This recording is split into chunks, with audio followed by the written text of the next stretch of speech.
Did you know that one man's mistake could doom an entire nation? Once a year on Yom Kippur, Israel's high priest faced the most terrifying task imaginable. He had to enter the Holy of Holies, where God himself lived above the Ark of the Covenant. One wrong move meant instant death. The preparation was intense. Ritual baths, special white linen clothes, and here's the chilling part. They tied a rope around his ankles so they could drag his body out if God killed him inside. He carried burning incense to create a thick cloud, then sprinkled animal blood in exact patterns. Outside, the entire nation waited in dead silence, listening for one sound: golden bells sewn on his robes.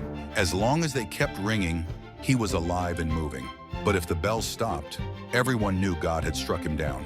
This wasn't just about one man. His performance decided whether Israel's sins were forgiven for another year, or if divine judgment would fall on everyone. The fate of millions hung on his every step in that sacred room.